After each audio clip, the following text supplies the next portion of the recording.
The battlefield was silent now. Smoke floated in the air like ghostly clouds. Broken machines, shattered weapons, and bodies lay scattered across the dirt. Fires still burned in the distance, lighting up the evening sky with an orange glow. Among the rubble, something moved. It was small, weak, and covered in dust. A girl, not human.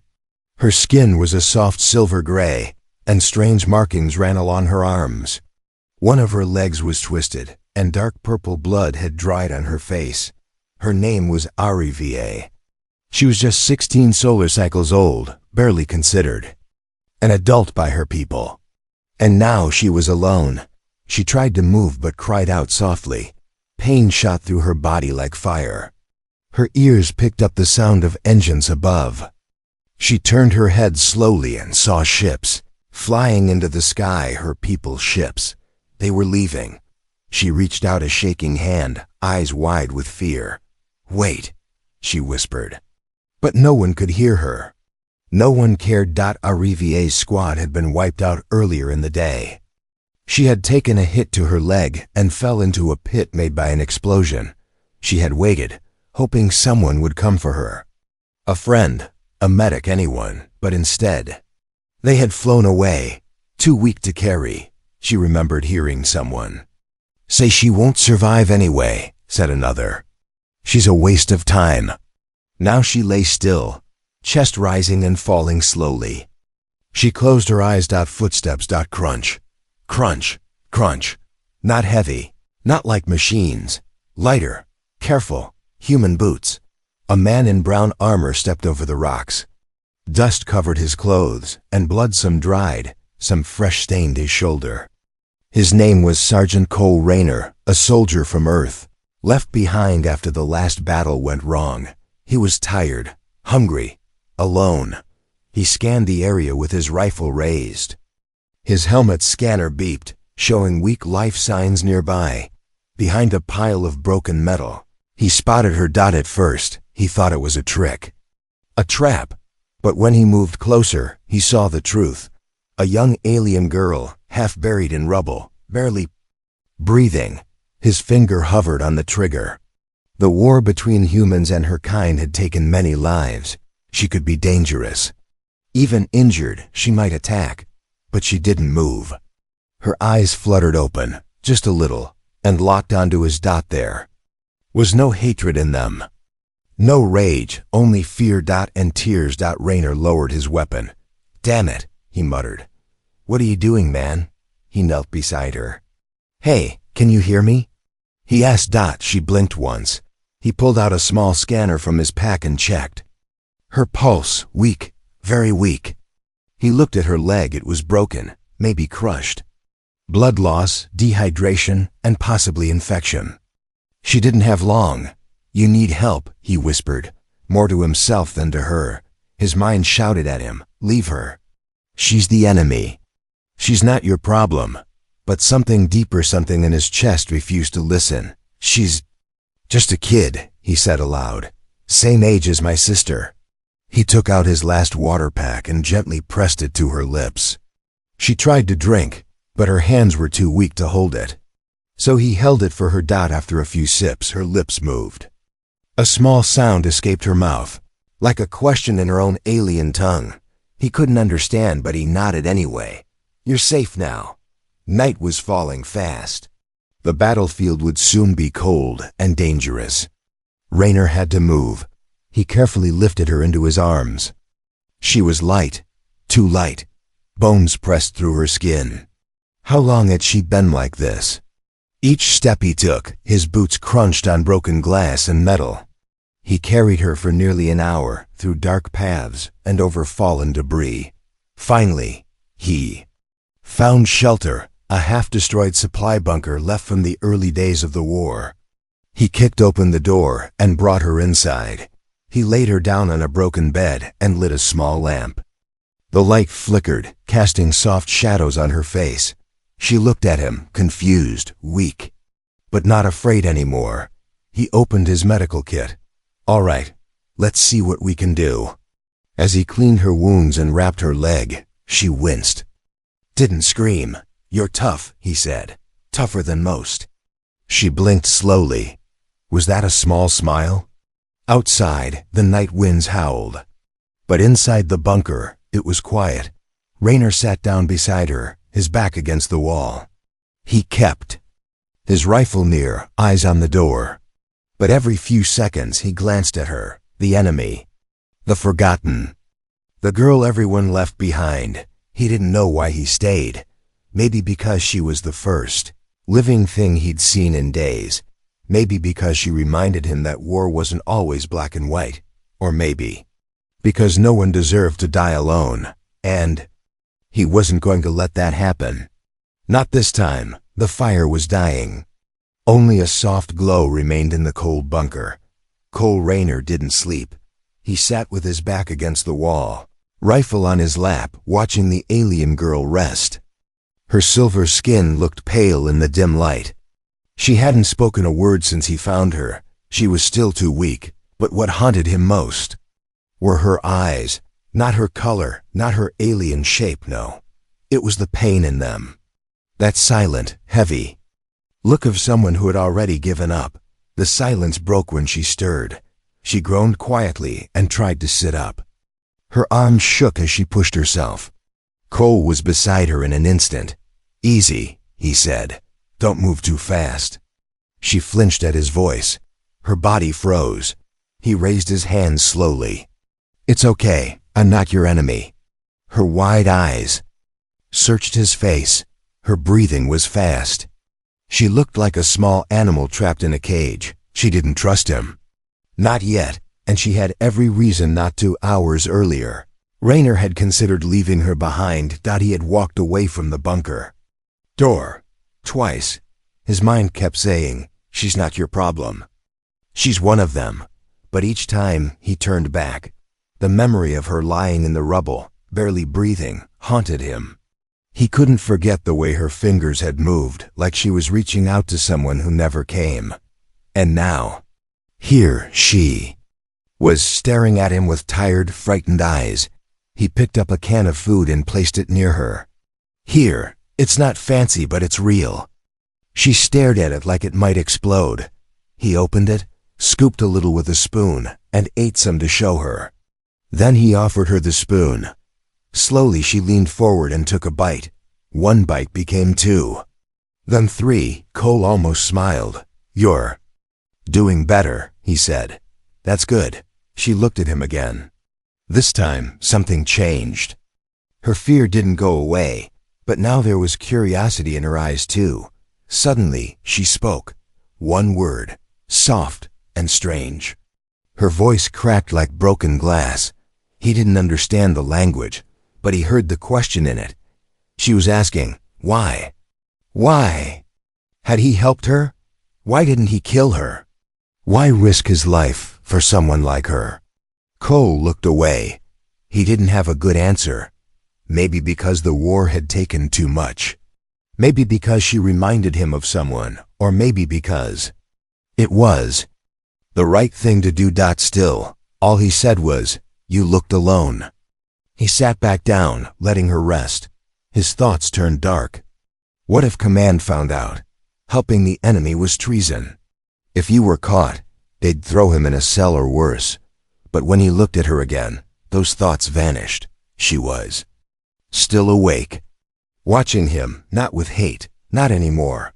Later that night she tried to speak again, slowly, carefully. "Raynor," she said, pointing at him. Cole blinked. "You remember my name?"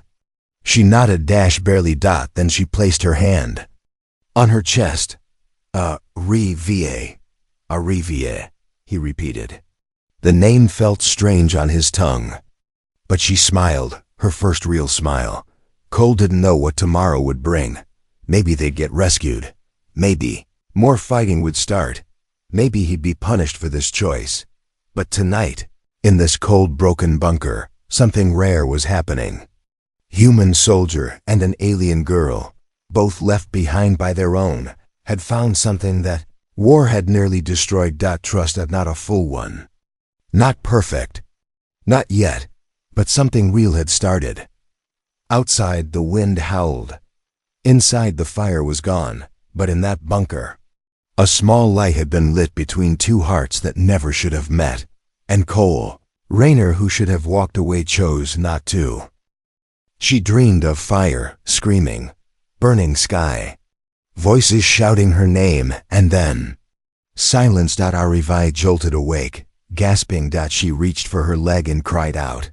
Pain ripped through her body like lightning. She tried to crawl away, her breaths quick and sharp. She didn't know where she was. All she knew was she was hurt, alone. And someone else was there. A shadow moved toward her. She panicked. Her fingers scratched at the ground, looking for a weapon, a rock, anything. The shadow stopped. I'm not going to hurt you, said a voice. It was calm, deep, human. She froze. Cole Raynor didn't move. He stayed crouched by the bunker wall, his hands open. You're okay, he said gently. You're safe. HFY's back pressed against the cold metal floor. Her wide eyes darted around the room. Her heart pounded like a drum inside her chest. In her world, humans were the monsters, killers, warmongers, soldiers who destroyed without mercy.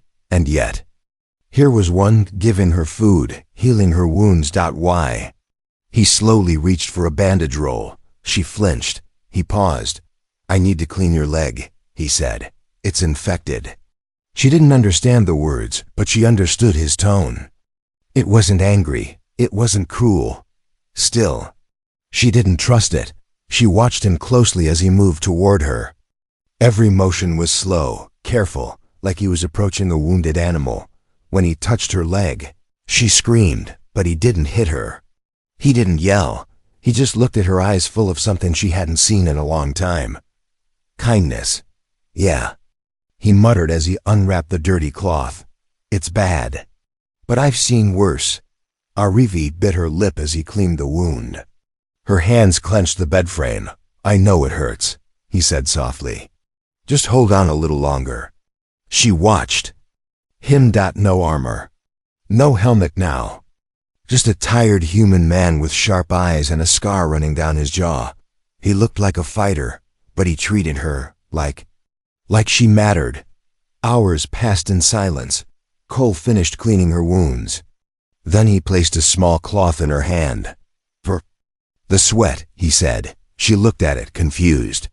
Then slowly, she wiped her face. He gave her water again. This time, she drank without fear. Not much. Just a little, but it was something. Later that night, while she rested, Cole took out a photo. From his chest pocket. It was small, old, worn by war. A girl in it smiled.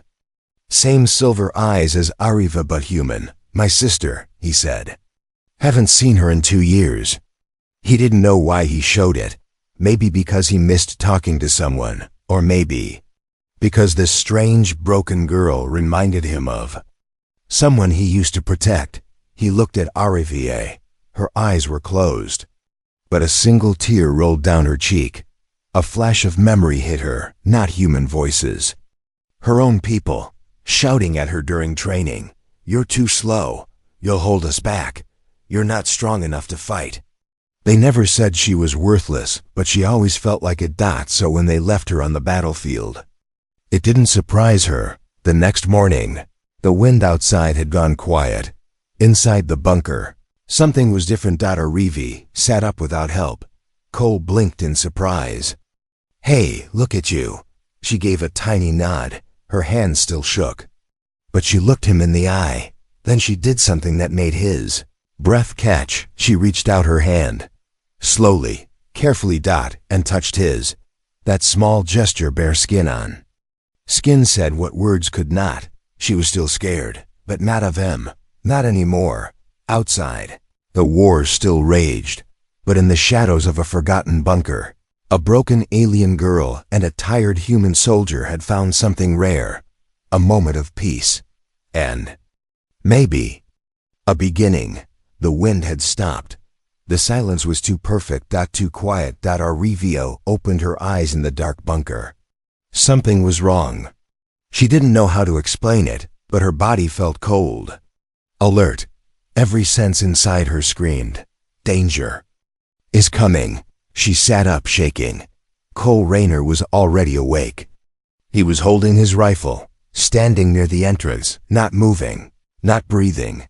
He had felt it too. Then they both heard it, a click, a whir, a mechanical growl. Outside, glowing red eyes scanned the ruins. A hunter drone, not one of hers. Not human. Something worse, a third-party machine army, programmed to clean up leftovers from battles. It didn't care who lived or died. It was built to erase survivors, finish what war had started. And it had picked up a signal. From the bunker, Cole crouched next to HFY. "Don't make a sound," he whispered. She nodded, heart pounding. The Kovde drone outside made strange insect-like clicking sounds. It circled slowly. Its sensors blinked, searching for heat, movement, noise, anything alive.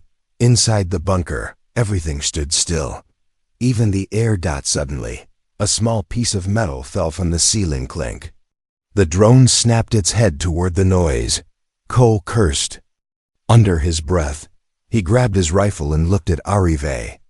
"If it gets inside, we're dead." She didn't understand every word, but she understood enough. Then she pointed upward toward a small broken vent. "A way out?" Cole nodded. "You go first," he whispered. She shook her head. She pointed at his leg. He was faster, stronger. He hesitated. Then he realized something. She was trying to help him. She wanted him to survive. The drone's red light now pointed straight at the bunker door. It found them. Bang! The first blast hit the side of the wall. Dust filled the air.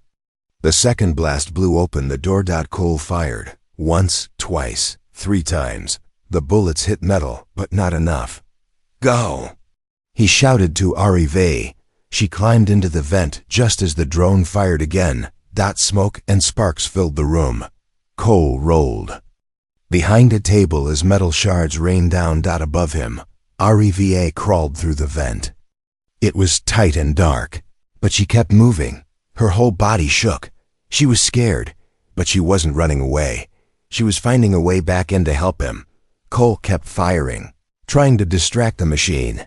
Then he heard it, a loud thunk. He looked up. A small pipe had dropped from the vent opening and hit the drone scanner. Not much, but just enough to make it turn. The machine turned its eye away from Cole just for 1 second. That was all he needed.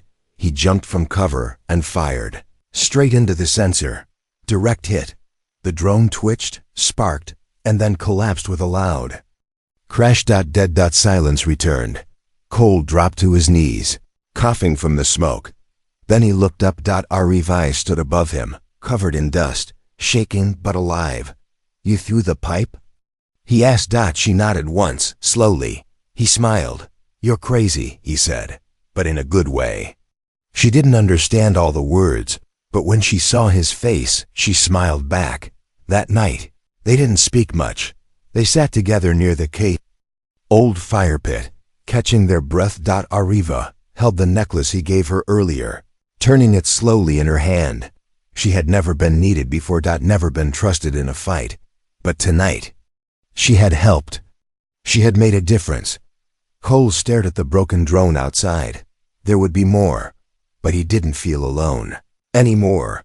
He looked at HFY not as an alien, not as an enemy, but as a fighter, a partner, a survivor. It was the first time she laughed. Not loud, not wild, just a soft sound, small and quick, like a whisper carried by the wind. Cole Rayner looked up, surprised. He didn't even know she could laugh. She was watching him as he tried to start a fire with nothing but 2 rocks and some bad luck. She covered her mouth, trying to hide her smile, and that moment, short, fragile, real, felt warmer than any fire. Days had passed since the drone attack. No new enemies, no rescue. Only the quiet, but not the same quiet from before. This silence was peaceful. Like the storm was gone for now. They sat outside the bunker that morning, under the gray sky. The battlefield stretched far, but for once, it didn't look like a place of death. Cole handed her half of a ration bar. Olivier took it and said softly, "Thank you." He blinked. "Did you just say that in English?" She nodded slowly. "Learning," she said. "Little bit." He smiled. "You're doing great." She pointed at him. "Rainer." Then she pointed at herself. "Olivier." "Yeah, I remember." He looked at her. Not just at her face, but into it. At the person. Not a soldier. Not a weapon. Not an alien. Just Ari-via. He stood up and walked back into the bunker. When he returned, he held something in his hand. A small metal necklace. Old, scratched, but still shining. "My sister gave me this," he said, "before I left Earth." Olivier tilted her head. She said, "Wear this and come back alive." He chuckled. "I guess it worked." He sat beside her. "I want you to have it." Her eyes widened. She looked at the necklace, then at him. "Gift?" she asked. He nodded. "Yes, a real one." Her hands shook as she took it. She had never been given a gift before. Never something without a price. Later that day, it rained. Cold drops hit the bunker roof, tapping like fingers. They sat near the wall, close enough to share warmth. Wrapped in one blanket, Cole looked at her again. She had changed. No longer the broken girl in the rubble. Now she was healing. Slowly, painfully, but healing. She looked at him and asked, "Why? Help me?" He paused. No easy answer. Then he said quietly, "Because someone saw me once, when I was broken." He stared at the wall, remembering. "I was a failure. No rank, no family. Everyone thought I was useless. But one person, my sister, believed in me." He looked back at Olivier. "You reminded me of that. Of her, of how it feels to be left behind." Olivier lowered her head. "I was nothing," she said. "To them, but not to me." Cole replied, "You're not just an alien to me." The rain slowed. Olivier opened her hand and looked at the necklace. Then she placed it around her neck, carefully. "It's yours now," Cole said. "It means you're not alone anymore." Her eyes shimmered, not from pain, but from something softer. Hope. In a world filled with war and hate, they had found something else. Something small and quiet. But strong. Connection, not just between species, but between two lonely souls who had finally stopped being alone. The voice in his helmet was sharp. "Human signal detected. Close. Identify yourself." Cole Rainer froze. His heart dropped. He hadn't heard that voice in weeks. Not since the mission failed. Not since the battlefield turned into a graveyard. He pulled off the helmet and looked at Arivi. She tilted her head. "Who?" He didn't answer. "Not yet." Outside, the distant sound of dropships landing filled the air. They had found him, but they didn't know about her. Not yet. 20 minutes later, boots pounded the ground. 3 human soldiers appeared at the bunker's entrance, dust-covered. Their armor. Their faces were tired, but alert. The one in front, a tall man with sharp eyes, stepped forward. "Sergeant Rainer?" he asked. Cole stood still. "That's me." The soldier raised an eyebrow. "You're alive." "Barely." "We picked up your beacon." Cole nodded. "Thanks for coming." Then came the second question. "Are you alone?" The words hit harder than any bullet. Cole's eyes flicked toward the shadows, where Arivi waited, hidden behind broken metal sheets. She watched silently, her hand gripping the necklace he gave her. He looked back at the soldier. "Yes," he lied. "I'm alone." But lies don't last long in war. A sound, small, accidental, echoed from the corner. A footstep. A breath. The second soldier turned. What was that? Before Cole could speak, they rushed in, guns raised, ripping through the cover. And there she was. Ari-Va. Too weak to run, too stunned to speak. Her silver skin reflected the light. Her wide eyes locked with Cole's. And then one of the soldiers shouted, "It's one of them! She's alive!" Guns aimed. Fingers on triggers. "Wait!" Cole shouted, stepping in front of her. Are you out of your mind? The tall soldier snapped, Step aside. She's not dangerous, Cole said. She's the enemy, another barked. You're protecting a hostile. I'm protecting a person, Cole said, his voice cold. Step aside, Sergeant. That's an order. Cole stood firm. No. Silence. Long. Heavy. Dangerous. Then the officer's voice turned sharp. You've broken protocol. Aiding the enemy is treason. She was left behind, Cole said. Wounded. Alone. I saved her. She saved me. She's a threat. No, Cole replied. She's a survivor, just like us. The tension snapped like a wire. One of the soldiers grabbed Cole's arm and pulled him back. The other aimed.